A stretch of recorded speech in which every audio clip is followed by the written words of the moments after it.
Hello, everybody. It's a very exciting Friday afternoon for us because we are welcoming a guest all the way from London. Actually, it's an evening for him. So, Mark Izatt is joining us.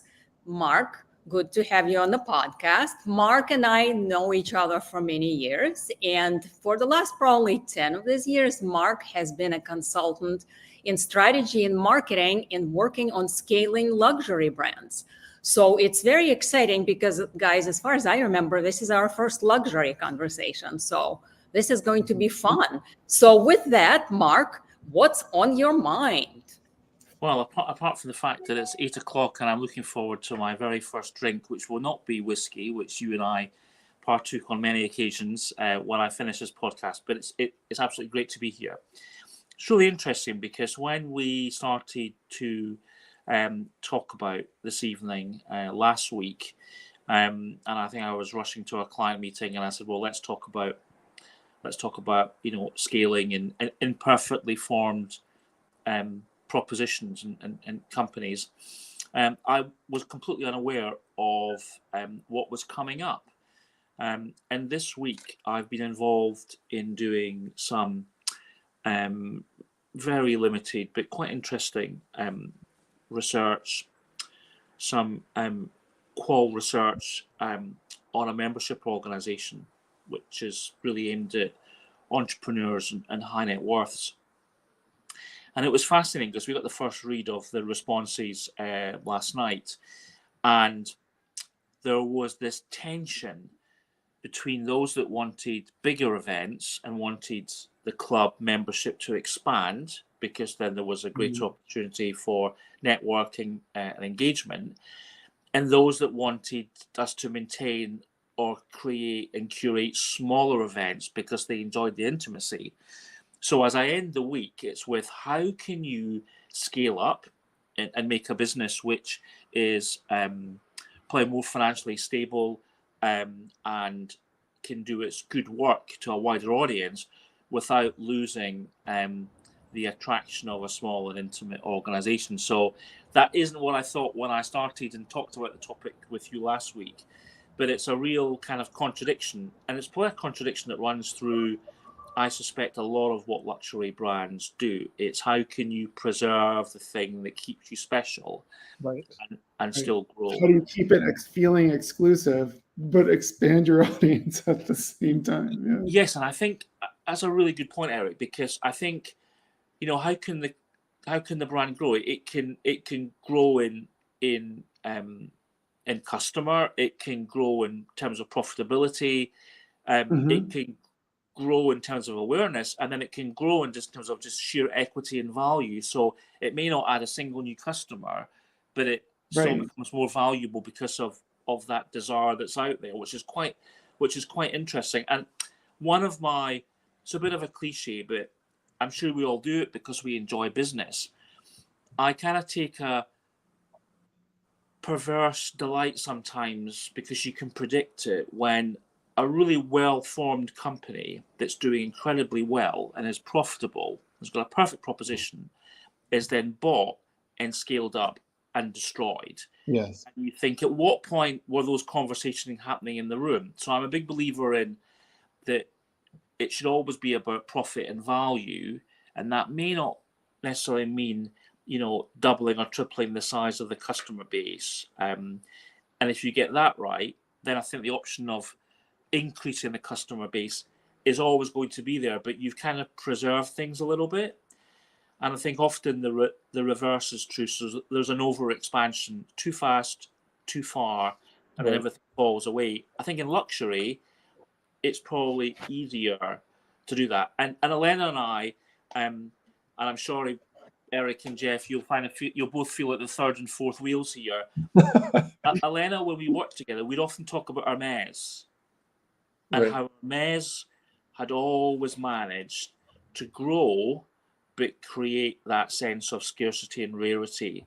It went a different route from Louis Vuitton, for example, which is, and I still think, I hate bringing it up because it's a cliche. People always talk about Hermes, but there's very few examples that actually nail it consistently from decade to decade, and that one has.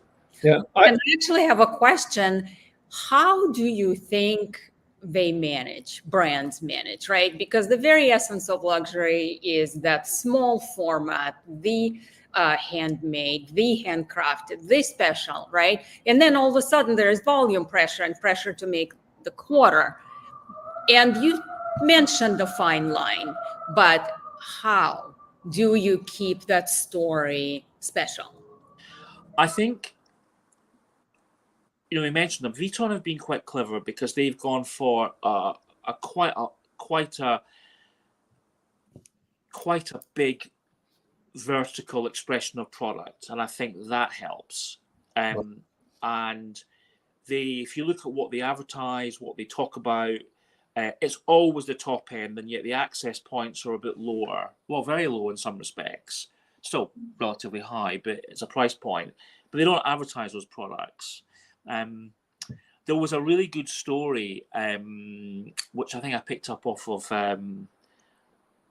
YouTube or TikTok at some point, about they had this really Louis Vuitton, quite a basic sort of clutch, almost a document wallet, but it was very nice. Let's say $1,000, and people had discovered they could put an insert into it, attach a chain to it, and it became a handbag.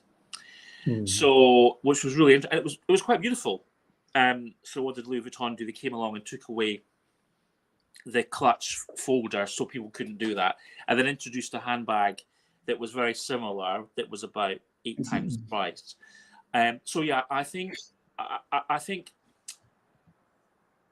expansion of the line helps, and I do think that when I meet with startups or quite young brands, I always want to know what their product roadmap looks like, because I think even if it's only a sketch, I think that's really important, because I think that helps give you that flex and the opportunity to then engage different audiences and not throw baby out with bathwater when you start to expand. Yeah. So I'm going to go back for a second to something you were talking about and I think Elena, you were touching on this as well, about maybe not, you don't necessarily want to expand so fast, but there's this market pressure. I mean, it's sort of like, at least in the US, it's like if you're a public company, you got to grow, or your stock price is going to drop. You're looking at constant pressure from the market to grow. How do you reconcile those competing concepts? No, I think that's a really good point. I think back in my early days when we were managing Macallan, and at that time, Single Malt Whiskey was number 3 in the US, and a couple of things needed to happen. One, there came a point where there was more product, so there was going to be more whiskey to sell. And secondly, they felt there was some opportunity to increase the price. And when we started this process, it was the pricing policy on shelf was about $1 of difference between Glenlivet and Glenfiddich. This was 12-year-old whiskey. So let's say $30, and Macallan might be 29, or vice versa. And we did a price elasticity study that showed that the brand was quite resilient to price increases as long as the brand was very active in terms of its above the line activity. And so it had to be advertising, it had to be doing events, it had to be engaging bar staff and liquor store staff. And when Elena and I were running the brand, we got that price difference to be $10 or $12 ahead of the competitive set. And then the brand jumped to be number 2 by value. So we started to manage for value, not volume. Volumes were going up, but we wanted to look at profitability and margins, because that's what then invested into the support mechanism to talk about the proposition. And that was really important. If you took the pedal off that, it disappeared. And I think that's probably a lesson, that you can expand, but you have to work hard to support it so it doesn't necessarily become ubiquitous in the eyes of the consumer who desires it. Now, I think that's equally true of non-luxury brands as well. I think if you are passionate about a brand as a consumer, you want to see your brand being active in the marketplace and doing innovation. Now, what's interesting, I would hate to work in the middle ground. I think luxury is really exciting in that sense. And I think FMCG is very exciting because it's hyper competitive and it's got to be fueled by innovation. And that innovation might not work. You know, Elena can probably give us the success rates or otherwise of things like a new cookie or whatever, or a new soft drink. But that innovation is critical because it's supporting the brand and it's getting it out there, unless it goes hopelessly wrong. But that's not a conversation for this podcast. Get somebody in from Coca-Cola or something, or Pepsi at that point to talk about that. Well, there's this really, so I spent a lot of the last, more than half of the last decade working for Cracker Barrel, the restaurant company. I don't know if you're familiar with them, but very much so. Yeah. Yeah. So, and it was really fascinating. So coming out of actually pre-pandemic, they were really struggling because they were focused on being this value brand, and they had their prices very low. And they were afraid to take the prices up because, people aren't going to come anymore because they come because of it's a value. And then what happened was the pandemic came along and all of the input costs became so much higher, right? You suddenly had labor costs that were like, twice what they used to be. You had all the input costs. There were rolling outages of chicken and potatoes, whatever, all that stuff. And suddenly the margins had essentially been cut in half, and they weren't in a position, because they hadn't sort of kept matching the price and the value that they were offering. They were no longer in a position to actually fix that problem. They would have had to take this massive increase in price without creating a balanced increase in value at the same time. And so anyway, that's what I was thinking about as we were talking about this, is it happens at the lower end as well. No, it does. And I get really, really angry with all brands, goods and services, when they do not regularly increase prices. Right. And people think it is virtuous not to increase a price. And all that happens is you're storing up that problem. And when you do go to increase a price, it's too much and it's sticker shock. Right. And I think if you focus on the value, and I think some brands are good because they'll do new menu items and just keep that moving. And that's the way to do it, in that sort of environment. That's the way to do the price increase. But it's interesting. So I'm a member of a think tank called Chatham House. It's where that phrase, the Chatham House rule, comes from. Top secret, they never do Chatham House rule meetings. I'm always quite disappointed. It's always pretty much on the record. Right. But I think their membership fee is ridiculously low. And they know that, but they feel, we can't really change it because people will be upset. And I said, well, why don't you increase it for new members? Start that way and start to scale it up.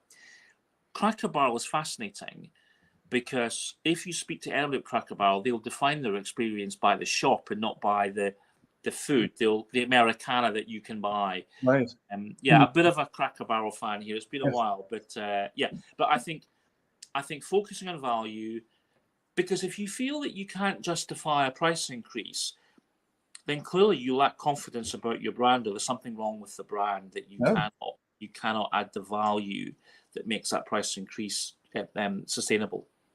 It's fascinating that you say that. So I just started teaching the first year principles of marketing course at the University of Massachusetts in Boston. And I was writing my notes up for actually the first class that I talked about. The first concept that I introduced to them was this concept of value that you're talking about. But I know that like my notes later on in the semester, when I talk about pricing, it's that whole thing of to me, all the things in the textbook about pricing are about, and you should price based on competitors, and you should price based on this, and it doesn't talk at all about inflation and commoditization, which are actually probably the two most important forces in, when you're talking about this question, not how do I pick my price? I mean, yes, that's important for like about 2 seconds. And then after that, it's like, it's a dynamic thing. You can't keep your price, at some level forever and then expect to be able to offer the same value 10 years later. It's not possible. Exactly. And one of the things I teach some students in France, and one of the things I say is, go to a supermarket, wander in a supermarket. That is such a great learning environment. Go to the coffee or the tea category or mustards or spices, and they're all doing the same thing, and the price range will be incredible. And then you think, well, how can that brand sustain that level of pricing? What is so special about that? Oh, lo and behold, it's the one that's iconic and it's got great advertising, what have you. But I think that's really important. And I think not enough time is spent on that. And you're right about, we live in this really interesting time now where we've had this sort of hyperinflation on almost everything that we buy and consume. And that's been difficult because shopping trip to shopping trip, things have gone up in price. So you'll start to see some substitution. But meanwhile, brands that are doing everything right are able to sustain the price point because of that. And I think the other thing is that, and I think competitive benchmarking is important, less so in luxury, without a doubt.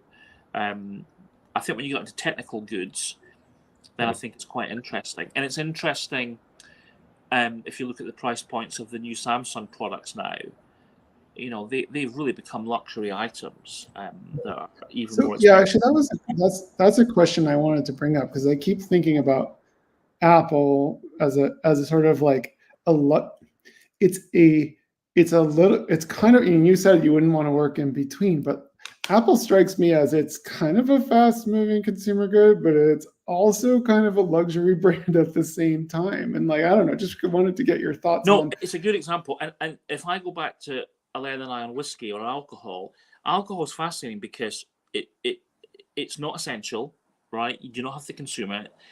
It's there's lots of competitors.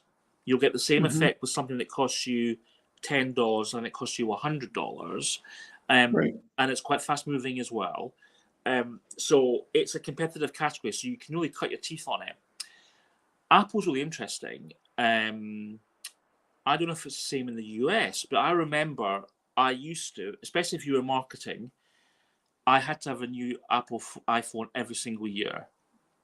Now that stopped about 5 years ago because the product differentiation between releases just, changed.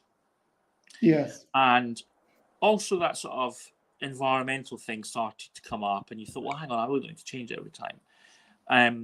But I think I think it is interesting. Is it a luxury good? I think I would love to see some research, especially people who don't buy the phone themselves, but it's part of their airtime agreement. I'd like to see where that was in their hierarchy of needs. In terms so I don't think I don't know if it's technically a luxury good, but they're trying to create that concept of exclusivity, belonging to a community, and they've succeeded in doing that. Like this, they call, what do they call it? The fanboys or whatever it is. Like there's just this sense that you belong to this exclusive club that anyone who wants to. You're right. And you know what else they do, which is quite cunning, and they've done it this time? They don't bring out all the colours at the same time. And often they will deliberately hold back on popular colours because that's them getting a second wave of excitement over it. It's really interesting. So they'll definitely play about with things. It's interesting. I think as a brand, and you could talk about Apple forever, I think it's quite unexciting. Now, I use an iPhone. I couldn't survive without my iPad Pro. It's brilliant, although I'm a laptop user as well. But I think it's quite a boring brand now. I think its design is quite... What's interesting, this is way off topic, so you'll have to shut me up, is that Apple are lucky because they're a high value brand, but they still have a relatively low market penetration. So they tend to escape monopoly scrutiny. Because I think if Apple were made to release iOS so it was open source, then I think things were very different. I think the challenge is, and we're probably all of a similar vintage. I'm older than most of you, but we're quite similar. If you enjoy using iOS as an ecosystem, it's effortless, it's easy. And I have an Android as well, which I use for testing things, just not the same thing. So Apple are lucky because they've got that lock on the operating system. And I think together, if you look at their wearables, that's clearly them trying to get into that category of more discretion, more luxurious, more about adornment, more about 24/7 wearing. So it's a really good example. I think on balance, I'd probably shove affordable luxury, although it's becoming less affordable, I suspect, for some people.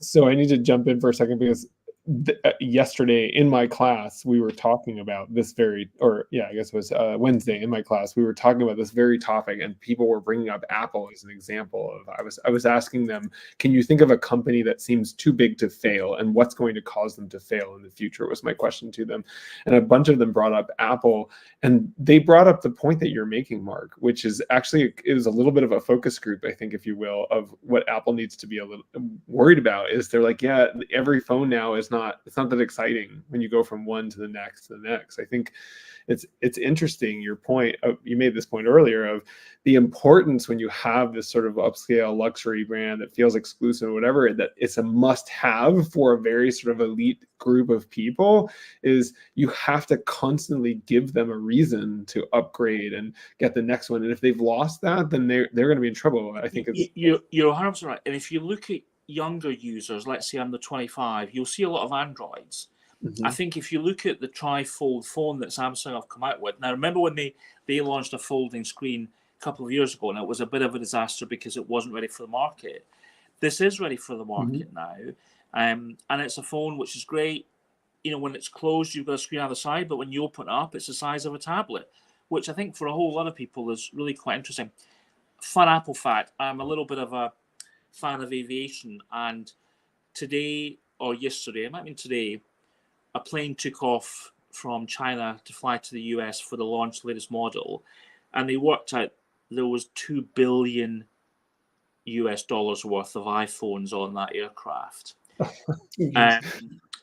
So it really brought home to you the commercial, the commercial. But I think what they've done is interesting. Is if you look at the profits they make off services now, compared to hardware, you know, that's the direction that they're moving in. But it's easy for them to be an aggressive pricer because of that. But I think you're absolutely right. I think they're not as interesting. It's a little bit old now in terms of their positioning. Very lucrative, makes a lot of money. I think when they canned the car, I think that was a bad sign. It showed you that they have difficulties in innovation. Yeah. So I am going to jump in with ChatGPT is like dying to ask you a couple questions. So I'm not sure I agree to this, but let's see what it says. Whether you agree. We don't have like the signature that you have to sign, but it's implied. You have to answer ChatGPT questions. So I always ask people, would you like absurd or thought-provoking first? I'm not sure I've got a mix of those this time, but I'll ask you anyway. No, go ahead. Whatever you want to do. Oh, okay. All right. So the first question was, at what point does my startup upgrade from garage office to a penthouse office with a personal barista? Never. Never. Okay. I would say never.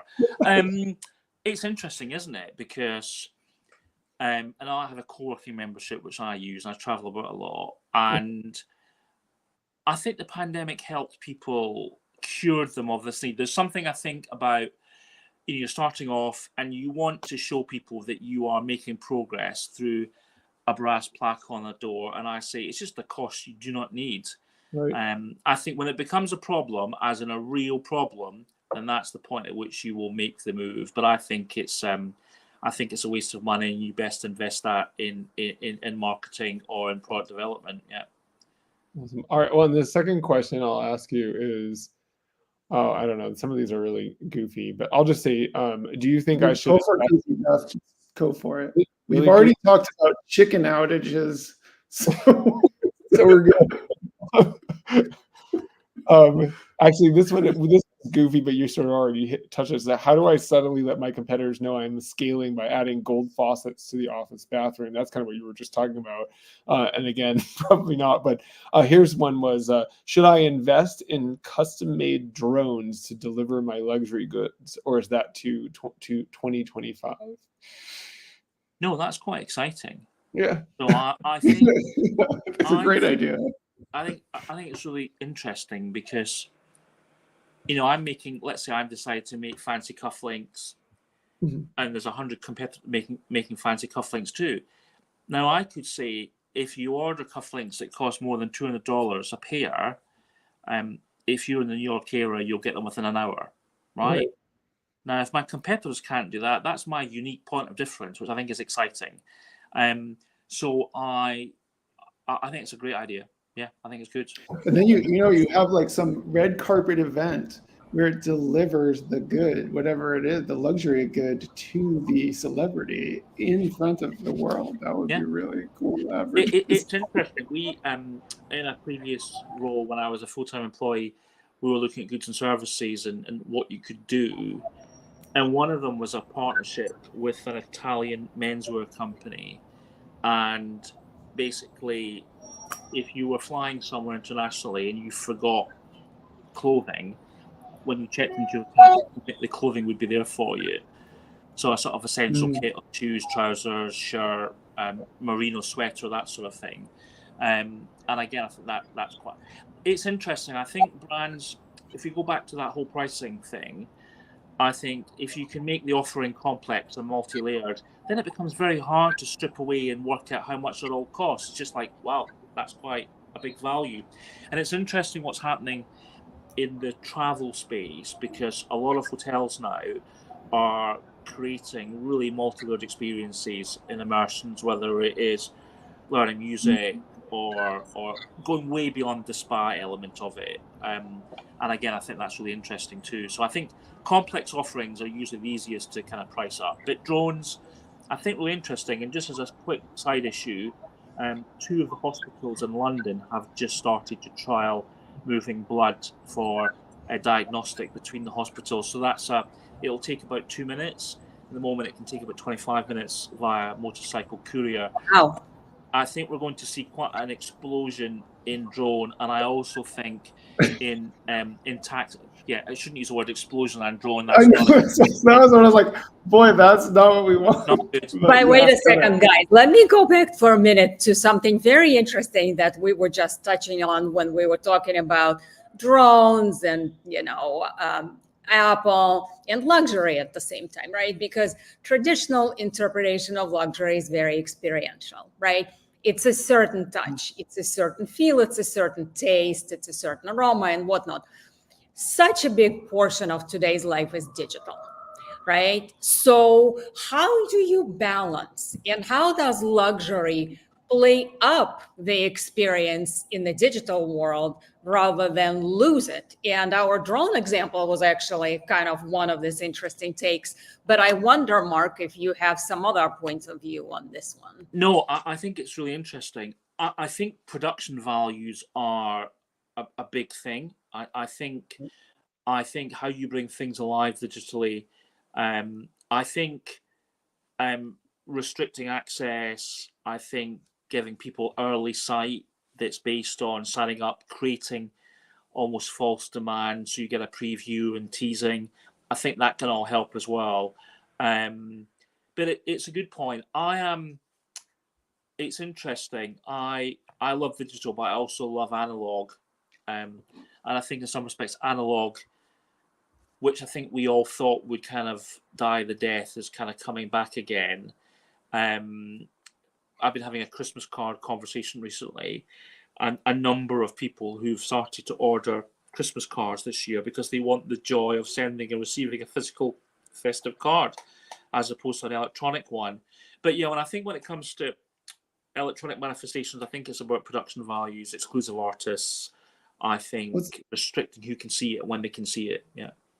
It's interesting that, and I'm sure this experiment is still going on and will still go somewhere, but NFTs, non-fungible tokens, to make something digital into something rare was this big topic a couple years ago, and it's basically disappeared from me as an ordinary human being who doesn't deal in these things. It basically seems to have disappeared, but seems to be this desire to solve that problem. It's not clear that they figured it Yes, out.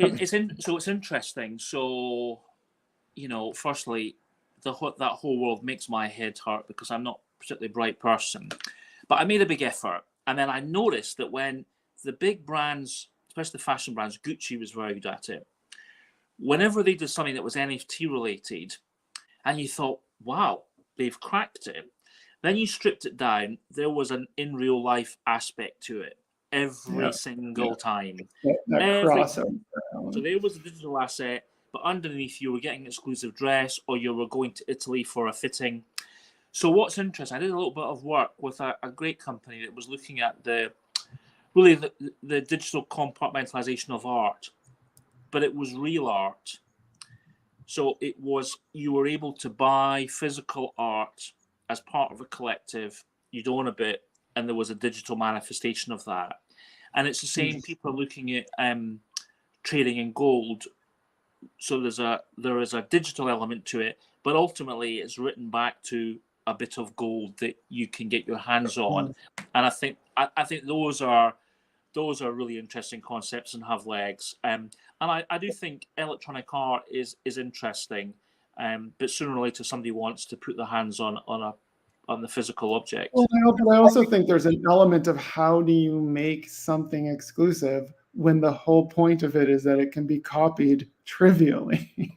Well, here's where I think there's sometimes when a technology like that is just a little bit before its time. Here's where I think we'll see that type of technology resurface is when 3D printing gets to the point where you can print a dress, a Gucci bag, or whatever. You're going to need some way of making it so that it is known that this is like the real thing as opposed to some fake thing. I think you're right. There has to be a physical element of it, but I just don't think the technology is there yet for. I think, and I'm glad you brought up 3D printing because I think it's fascinating, and the degree to which people are doing things with it exciting. And if you think about, if I was a luxury brand, and let's say 3D printers were a bit more ubiquitous, right, and you would do drops, you would say the first 500 people to download this code, they can print at home. That's it. Right. And it will only be able to be printed 500 times. Right. Right. And because of the dyes and whatever else, it's all in there, so it's really verifiable. That is huge. That's huge. Yeah. And I think that is an interesting sort of marriage of digital, analog, right. But the 3D printing is, and how it's quite interesting. Technology comes along, but it's answering a problem that doesn't arise now. Yeah.